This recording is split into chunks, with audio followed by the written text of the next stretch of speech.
struggle forms in space project. I'm going to go ahead and I'm going to talk about a project that I learned from my dear friend Rosa Ju, and we do it in Advanced Art. And students, if you're starting over, right, you lightly draw your horizon line. Now, one thing that we're learning is any forms that kind of have sort of a boxy feel, you should use the point left and the point right, the point on the wings. Okay, now if you're drawing something like a circle, again, self-assess, use that central point.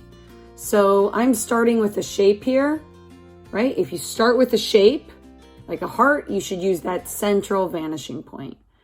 Now, if you start with a line, you're going more boxy, you're using 2 vanishing points. Okay, so you're either using 1 or 2 point perspective and you're making that decision. Now, here, I started with, like, I'm basically doing something that is like more 2 point, right? Because it's a box, it's a triangle, so I'm gonna use 2 vanishing points. Now, the heart started with a shape, 1 point. Okay, now this is more boxy, so I'm gonna use 2 points, right? And notice how I'm connecting the top and the bottom of the line to the vanishing points. Now from there, you can carve out of the box an L.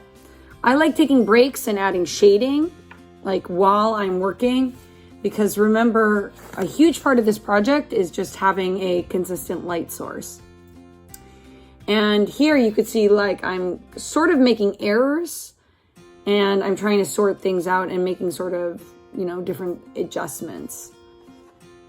The hatching goes towards the vanishing point, and that makes you have more of a 3D effect. So even my shading is going towards the vanishing point. Okay, this is more of a boxy shape, so I'm using 2 points. So again, if you start with a flat shape, use 1 point, right? If you're going more boxy, draw a line and use 2 points. Okay, if I'm gonna see anything on the right side of this box, I'm gonna use the left vanishing point. But guys, something to remember, this is just a learning exercise. Now add shading, like it's probably gonna be super dark on the bottom of the L, so I'm gonna add shading. And seriously, Rosa, shout out to you. I mean, a lot of this, I'm just copying your model, right? And I feel like during a year when I'm less burnt out from teaching during COVID, I would be more creative. But notice how all that hatching and all those lines go towards the vanishing point.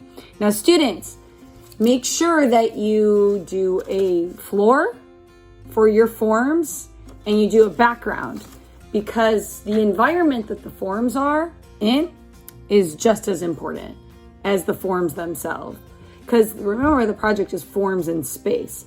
So you have to create that idea that they're kind of floating in this world. And in order to create structure, right, and order, you got to measure. So right here, I think I am doing 1/2 inches, 1/2 inch grids.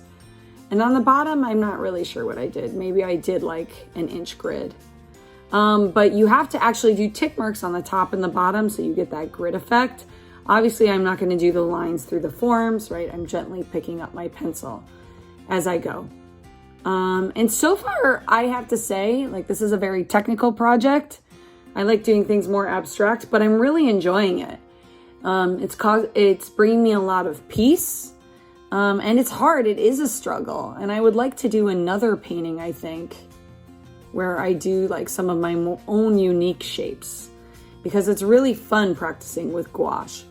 So in a second, I'm going to start practicing with gouache. And I just realized, okay, look, I added a circle because I wanted to fill up the space, right? So it's like really, really important to, like, you know, make adjustments. So I actually erased some of the lines because I was like, you know what, I want to put a circle there. And I am making the circle more of a complex geometric form. Now, I started with a shape, so I'm just using 1 point. And I'm going to the edge of the circle, the corners, and I'm going right to the middle. But this is actually a really good shot about how you can go ahead, you can make it fancier. Okay, watch me add shading techniques. Really darken the edges of the forms and then lightly add in the shading. I'm adding in ellipses. Look at all that hatching. It's actually going towards the vanishing point, and I'm making it lighter slowly because guess what? Like we have to think about where the light is. Now there's not gonna be very much light down here. So students, if you haven't done so already, please make sure that you're adding in shading. And that is an error right there. That is my student Adrian, should have cut that out. So now I'm adding the side areas or the side of the grid. I try to show the entire process to the students because I find a lot of times they're like, wait, what do I do? Right now I'm lining the ruler up to tick marks and then I'm picking up my pencil. And I think like it's really important to have like consistent boxes. Now here I'm confused because there's something wrong with the tick mark. So I was making adjustments, but I decided not to worry about it. One of the things that you'll see when I work on projects is I'm always in a hurry because I'm a mom and I'm a teacher and I love modeling the art process, but I do have a limited amount of time. Make sure to add shapes on your forms, even before you start painting. Add different kinds of shapes. Why? Because that creates unity. So if you repeat a pattern or similar shapes throughout, the forms and space composition is going to be unified. So you want to have similar geometric shapes throughout. Because we are also reviewing unity, right? Like creating this cohesive whole. Okay, I'm trying right now to make decisions about where the light is coming from. Now, true confession, I forgot to think about the following. Consistent light source. Okay, guys, and now the painting. So I slowed this down a little bit more so you could see my process with mixing. I am trying to do like a number 2 value. And what I'm doing is I'm just taking a flat brush and I'm trying to flatly apply the same value.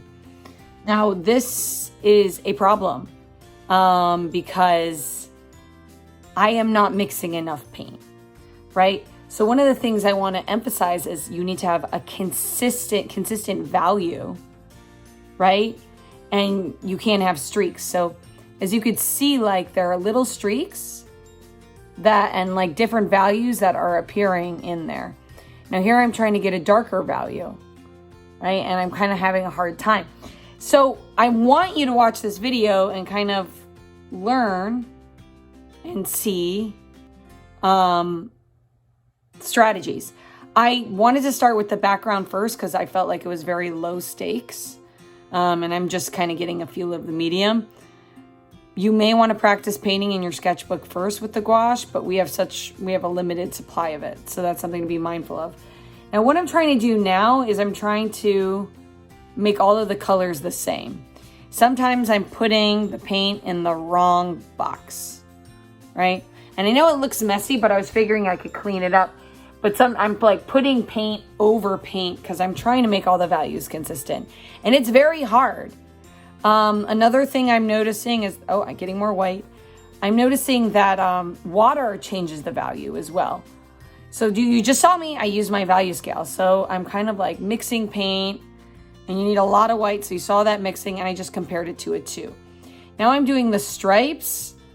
And one thing I'm realizing is my brush, it got really loaded, right? So I feel like at times I have too much value on my brush, like way too much value. But I'm enjoying it, right? But I feel like if I had less in my brush, I might be more successful. Now, look here, guys. I switched to a round brush, so you could see it's the pointier Arroyo brushes. I think that's how I say it. And the pointer ones, I'm more successful. And I decided to put some of this light value up above.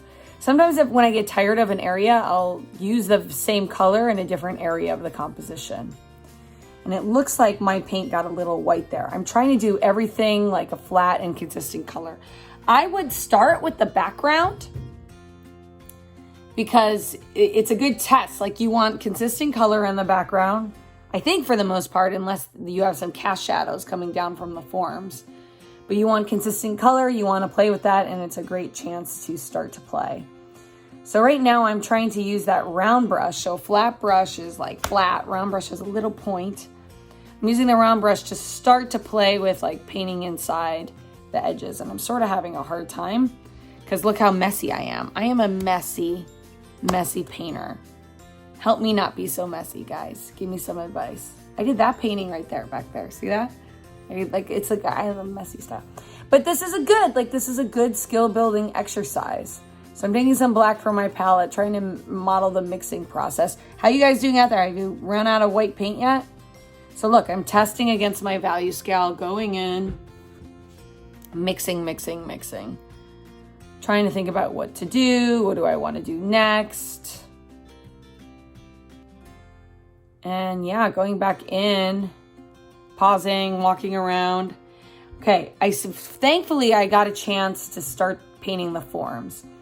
Now, what I should have been thinking about is all of the values should be the same on certain sides of objects.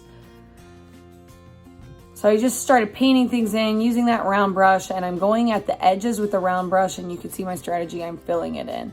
Seems to be a pretty good strategy. Painting. And I know my students are going to do way better at this assignment than me. So maybe they will make a YouTube video about what they did. Painting, filling in. Okay, now here's my mistake.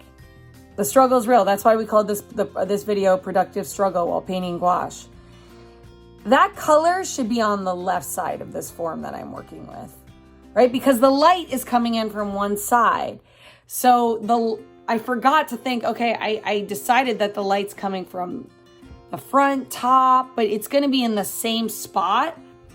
So I'm going to have to paint over that later.